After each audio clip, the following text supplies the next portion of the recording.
कहानी की शुरुआत होती है एक खूबसूरत खेत से, जहां हम एक फूल को क्लोजअप में देखते हैं, जिस फूल के ऊपर एक हनी बी आकर बैठती है। टेडी और डॉन इस हनी बी को गौर से देख रहे थे। टेडी डॉन को समझाता है कि कैसे ये बीज पोलन्स इकट्ठा करती हैं और दूसरे फूल पर डालती हैं और फिर ये फूल हमारे लिए खाना बनाते हैं। पर अब एक बुरी बात हो रही थी। वो बताता है कि सारी बीज मर रही हैं। डॉन पूछता है क्यों, तो टेडी जवाब में कहता है ये एक बहुत बड़ी साजिश हो रही है। दुनिया की बड़ी बड़ी कंपनीज ये जानबूझकर कर रही हैं ताकि वो हमारे खाने की सप्लाईज को कंट्रोल कर सके। टेडी डॉन को एक और शॉकिंग बात ये बताता है कि उसे लगता है इस जमीन को इंसान कंट्रोल नहीं कर रहे, कुछ एलियंस या कोई दूसरी ताकत है जो इस पूरी दुनिया को कंट्रोल कर रही है। वो डॉन से ये भी कहता है कि हमें मिलकर इन सारी चीजों को रोकना होगा, क्योंकि मैंने इन सारी चीजों पर बहुत गौर से रिसर्च की है। टेडी डॉन को अब अपना साथी बना लेता है और अपने साथ साथ उसकी भी ट्रेनिंग शुरू कर देता है। ये लोग भागते हैं, एक्सरसाइज करते हैं और अजीबोगरीब ट्रेनिंग करते हैं ताकि ये लोग एलियन से लड़ सके। डॉन पूछता है हम इतनी मेहनत किस लिए कर रहे हैं, तो टेडी बताता है कि दुश्मन हमें मेंटली या फिजिकली किसी भी तरह से कमजोर करने की कोशिश करेगा, लेकिन हमें हर मुश्किल के लिए तैयार रहना है। इसीलिए टेडी उसी दिन डॉन से सारी डिस्ट्रैक्शंस को खत्म करने को कहता है। वो कहता है ना ही आज से हम स्मोकिंग करेंगे, ना ही गेमिंग करेंगे और फोन और स्क्रीन्स का भी तब तक इस्तेमाल नहीं करेंगे जब तक हमें अपने मिशन के लिए कुछ सर्च ना करना हो। डॉन थोड़ा सा घबराया हुआ था। उसे सारे ही बहुत नॉर्मल बच्चा मानते थे, लेकिन टेडी मानता था कि डॉन बहुत ही ज्यादा स्मार्ट है और उसे घबराने की जरूरत नहीं है, वो बहुत ही अच्छा मिशन पूरा करेगा। ये सब कहने के बाद टेडी डॉन को गले लगा लेता है और उसे यकीन दिलवाता है कि तुम ही मेरे अकेले बेस्ट फ्रेंड हो और मैं ये सब कुछ जो कर रहा हूँ सिर्फ तुम्हें बचाने के लिए कर रहा हूँ। इसके बाद ये लोग अपनी तैयारी का अगला स्टेप उठाते हैं। टेडी एक इंजेक्शन लेकर आता है जिसके अंदर एक केमिकल था। ये केमिकल उनकी अंदर की ख्वाहिशात को रोकने के लिए था। टेडी का मानना था कि एलियंस इंसानों को कंट्रोल करने के लिए उनके अंदर की ख्वाहिशात का इस्तेमाल करते हैं। टेडी को ये भी लगता है कि इन्हीं ख्वाहिशात को मारकर वो अपने दिमाग पर अपना कंट्रोल पा सकते हैं और एलियंस के कंट्रोल से अपने आप को बाहर निकाल सकते हैं। डॉन इस मर्तबा भी अपने कजन पर भरोसा करता है और वो इंजेक्शन लगवा लेता है। दूसरी तरफ हम अपने टारगेट को देखते हैं, उसका नाम मिशेल है। हम देखते हैं कि वो एक स्पीच की प्रैक्टिस कर रही थी और इस सब में बहुत ज्यादा एग्जॉस्ट हो गई थी, थक गई थी और इसके बाद वो तैयार होकर अपने ऑफिस के लिए निकल जाती है। यहाँ टेडी और डॉन अपनी मूव चलने के लिए तैयार हो जाते हैं। वो सूट पहनते हैं और मिशेल के घर के बाहर इंतजार करते हैं। जब वो काम से वापस आते हैं तो ये दोनों उस पर हमला कर देते हैं। ये सब कुछ बहुत ही हड़बड़ी में हो रहा था। मिशेल पूरी ताकत से लड़ती है और डॉन को वो एक पंच कर कर गिरा देती है। टेडी भी उस पर पेपर स्प्रे कर कर उसे कंट्रोल करने की कोशिश करता है, पर वो उसे टांग मार कर धकेल देती है और उसे झाड़ियों में गिरा देती है। टेडी हार नहीं मानता और दोबारा उठकर उस पर हमला करने की कोशिश करता है, पर दोबारा ही मिशेल से मार खा जाता है और नीचे गिर जाता है।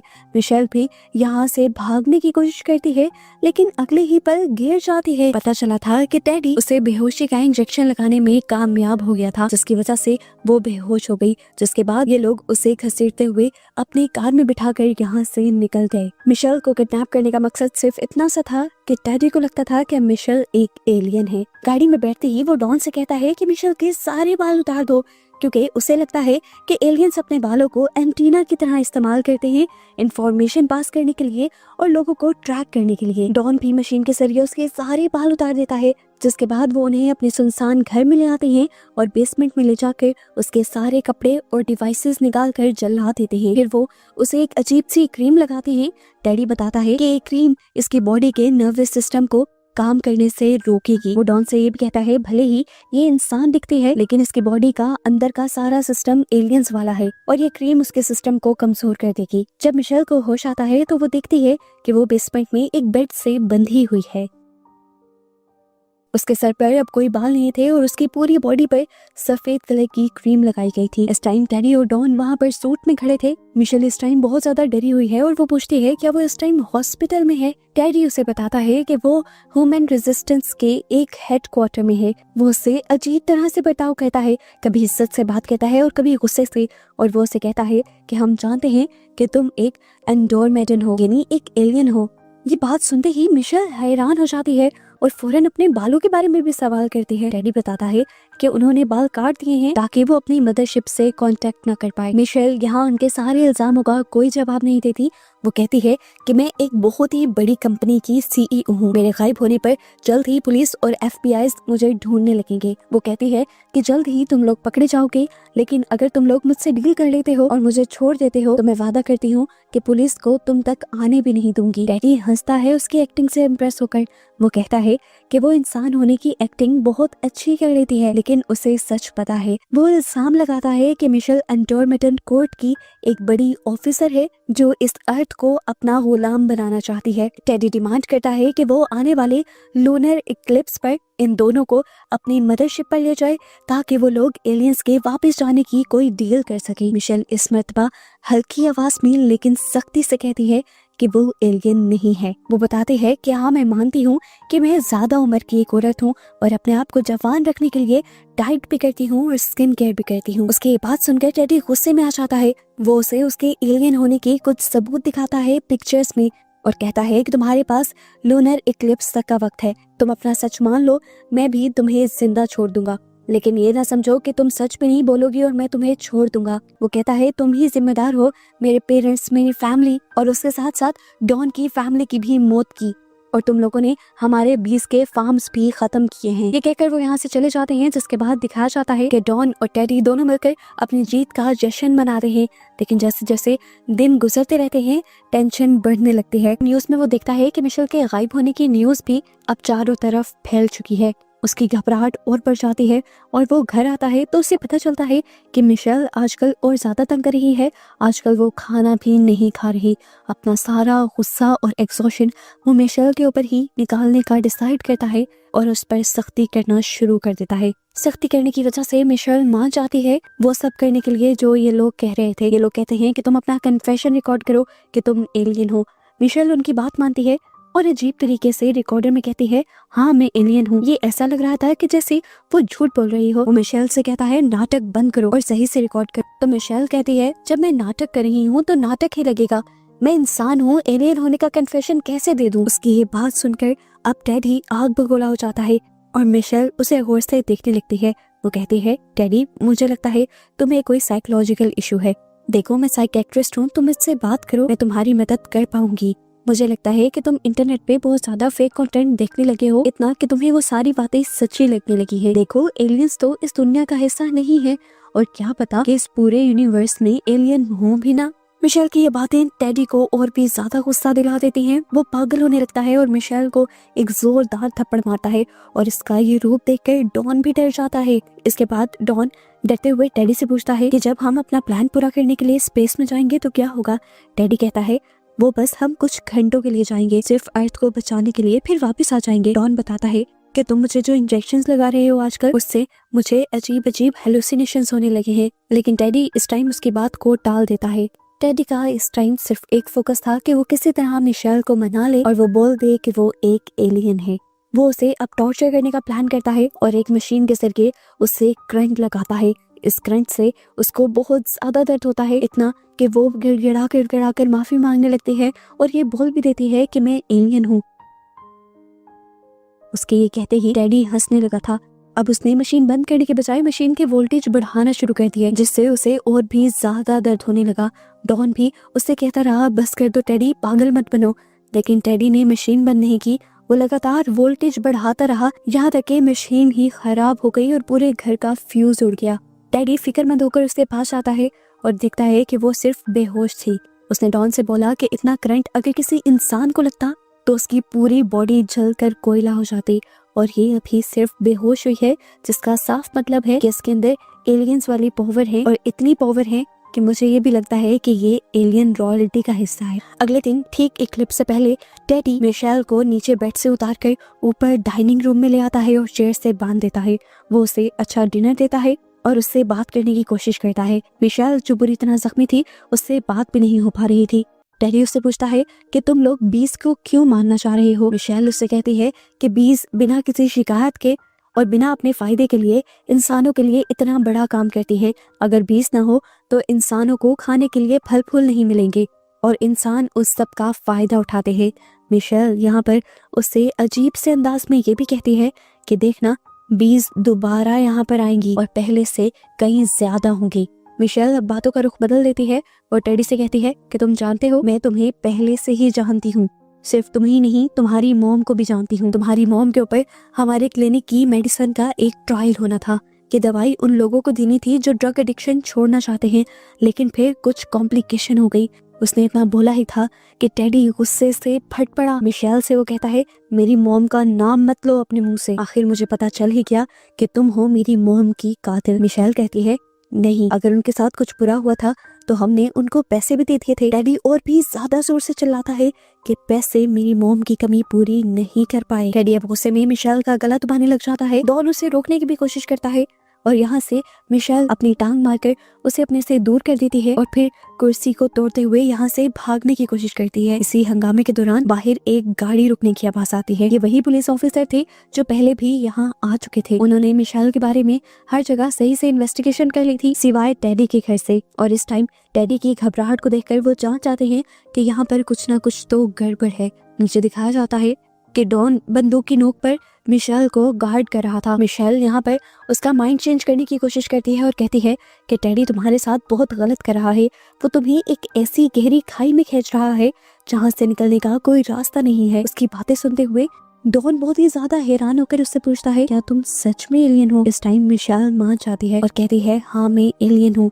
डॉन उससे पूछता है, तो क्या तुम्हारे पास स्पेसशिप भी है? मिशेल हाँ में जवाब देती है और वो वादा भी करती है कि अगर डॉन टेडी को छोड़ देता है तो वो उसे अपनी स्पेसशिप में भी लेकर जाएगी। डॉन को समझ नहीं आ रहा था मिशेल उसे बेवकूफ बनाना चाह रही है या टेडी से दूर करना चाह रही है। वो टेडी के साथ किसी मुश्किल में भी नहीं फंसना चाहता था और इसीलिए वो मिशेल से अजीब सी बात कहता है। वो कहता है कि टेडी को बताना कि मैं उससे बहुत प्यार करता हूँ। ये कहकर वो अपने ही गर्दन के नीचे बंदूक रखकर अपने आप को गोली मारकर खत्म कर देता है। उसका सारा खून मिशेल को खून से लथपथ कर गया था। गोली की आवाज तो अब पुलिस ऑफिसर ने भी सुन ली थी। वो समझ गए थे कि यहाँ पर कुछ तो गड़बड़ है। इससे पहले कि वो इन्वेस्टिगेशन करने के लिए नीचे आते, पीछे से टेडी किसी चीज से उनके सर पर वार करते हुए उन्हें भी मार देता है। उसको मारने के बाद टेडी भागकर नीचे आया तो उसने देखा कि उसका भाई उसकी जिंदगी का आखिरी सहारा अब मर गया था। ये देखकर वो बुरी तरह टूट गया। उससे में उसने वही गन उठाई जिससे डॉन ने अपने आप को मारा था और मिशेल के ऊपर तान दी। वो मिशेल को मारने ही वाला था, पर उससे पहले मिशेल बोल पड़ी, तुम्हारी मॉम का इलाज है अभी भी हमारे पास और तुम्हारी मॉम जिंदा है। ये सुनकर टेडी शॉक में खड़ा रह जाता है और मिशेल दोबारा बोलती है, हाँ तुम्हारी मॉम जिंदा है। वो इस टाइम मरी नहीं है, बस एक बहुत बड़े चेंज से गुजर रही है। मिशेल यहाँ पर सच बताती है कि असल में तुम्हारी मॉम को जो मेडिसिन दी गई थी वो एक एलियन एक्सपेरिमेंट था, इंसानों के जेनेटिक्स को अपग्रेड करने के लिए। वो बताती है कि उसके कार की डिक्की में एक एंटी फ्रीज नाम का एंटीडोट रखा हुआ है जो उसकी मॉम को अब होश में दिला सकता है। पहले तो टेडी को उसकी बातों पर यकीन नहीं आता, लेकिन मिशेल कहती है तुम्हें यकीन ना आए तो तुम जाकर उसका इस्तेमाल कर देख लो। वो उसे हॉस्पिटल का एड्रेस और रूम नंबर भी बता देती है जहाँ पर उसकी मॉम को रखा गया था। जाने से पहले टेडी मिशेल की टांग तोड़ जाता है ताकि वो यहाँ से भाग न सके और फिर उसके बाद उसकी गाड़ी की डिक्की से एंटीडोट निकाल कर हॉस्पिटल पहुंच जाता है। वहाँ पर अपनी मॉम को देखकर उसे ये बात तो समझ आ गई थी कि मिशेल सच बोल रही है। वो देखता है कि इस टाइम उसकी मॉम कोमा में है। अगर मिशेल ने यहाँ तक सच बोला था तो जरूर उसका ये एंटीडोट भी सच होने वाला था। वो बिना सोचे समझे इस एंटीडोट को अपनी मॉम की ड्रिप में इंजेक्ट कर देता है, ये सोचते हुए कि उसकी मॉम को फौरन होश आ जाएगा, लेकिन यहाँ तो सब उल्टा हुआ। इस एंटीडोट के लगाते ही मशीन जोर जोर से बीप करने लगी और उसकी मॉम उसकी आंखों के सामने तड़प तड़प कर मर गई। टेडी को एहसास होता है कि मिशेल ने उसे धोखा दिया है, उसे उसकी आखिरी उम्मीद भी छीन ली और अब वो बहुत ज्यादा टूट जाता है। घर पर दिखाया जाता है कि मिशेल किसी तरह डॉन की बॉडी तक पहुंचती है और अपने हाथों की हथकड़ी की चाबी निकाल कर अपने आप को आजाद कर लेती है। जिसके बाद वो यहीं पर टेडी के कंप्यूटर को देखती है और उसकी सारी सर्चेस को देखती है।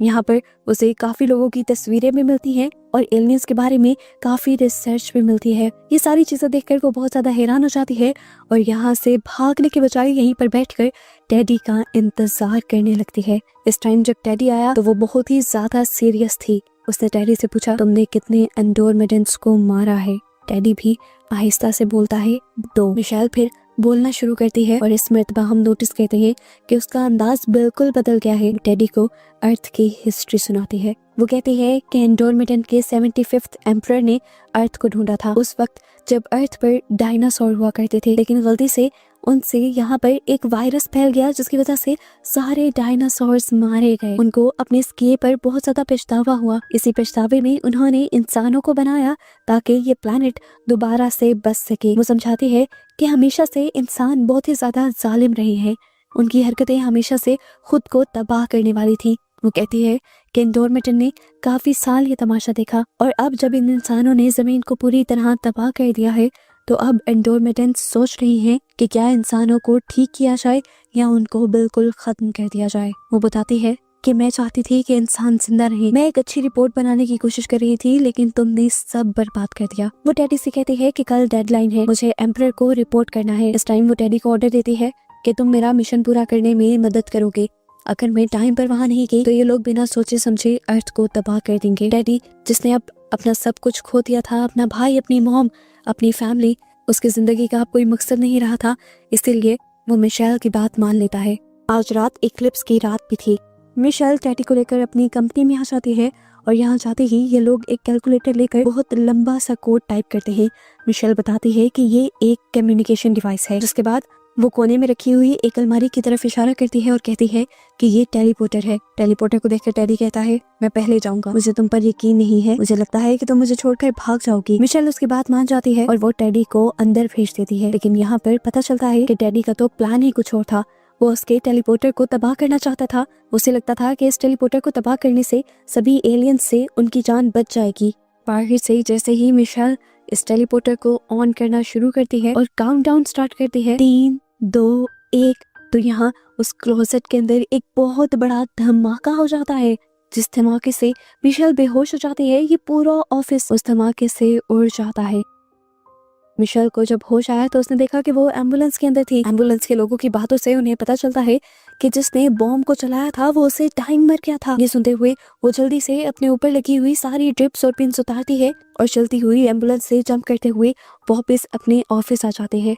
इस तबाह हुए ऑफिस के मलबे में अभी भी वो क्लोजेट वैसे ही खड़ी थी जैसे पहले थी। वो इसके अंदर जाती है और दरवाजा बंद कर देती है। अचानक वो क्लोजेट चमकता है और रोशनी में गायब हो जाता है। जिसके बाद सीन कट होकर हमें एक बहुत बड़ी स्पेसशिप का सीन दिखाया जाता है। मिशेल यानी वो एलियन अब उस स्पेसशिप पे पहुंच चुकी है। हम देखते हैं कि यहाँ पर दूसरे भी एलियंस थे। इस टाइम वो एम्परर के सामने खड़ी होती है और अपनी बनाई हुई रिपोर्ट दिखाती है। इन लोगों को पता चलता है कि इंसान अभी भी बेवकूफ हैं और बहुत सी बेवकूफियां करते हुए अपने आप को और साथ साथ अर्थ को तबाह कर रहे हैं। सबूत सबसे बड़ा टेडी भी था जिसने बिना कुछ सोचे समझे आखिर में अपने आप को मार लिया। यहाँ पर एलियंस उससे सवाल करते हैं कि तुम्हारा कांटेक्ट क्यों टूट गया था। वो बताती है कि मेरे बाल उतार लिए गए थे जिसकी वजह से मैं आप लोग को रिपोर्ट नहीं कर पा रही थी। यानी टेडी जो बातें जानता था वो बिल्कुल सच थी। उसके बाल किसी एंटीना की तरह ही काम करते थे। अब एम्परर मिशेल को एक नया काम सौंप देते हैं। वो उससे कहते हैं कि सारे इंसानों को मार दिया जाए। वो एक मशीन के पास जाती है और एक बटन एक्टिवेट कर देती है। अर्थ पर हमें दिखाया जाता है कि एक एनर्जी वेव पूरी दुनिया में फैल जाती है और जहाँ जहाँ वो फैलती है वहाँ वहाँ इंसान गिर गिर कर मरने लग जाते हैं। ये सब बहुत ही ज्यादा खामोशी से हुआ था और बस कुछ ही देर में अब पूरी दुनिया खामोश हो गई थी। सारे इंसान दुनिया से खत्म हो चुके थे और अब इस दुनिया में जानवर बचे थे। मूवी के पोस्ट क्रेडिट सीन में हमें एक बी को दिखाया जाता है जो अब एक फूल पर बैठी हुई अपना काम कर रही थी। जैसे मिशेल ने टेडी को बताया था कि बीज दोबारा इस दुनिया में आ जाएंगी और पहले से कई ज्यादा बड़ी तादाद में आएंगी, उसकी ये बात भी सच हो गई थी। इंसान अब इस दुनिया में नहीं रहे थे तो दुनिया ने अपने आप को हील करना शुरू कर दिया था और इस नई बनती हुई बिना इंसानों की दुनिया को दिखाते हुए ये मूवी यहाँ खत्म हो जाती है।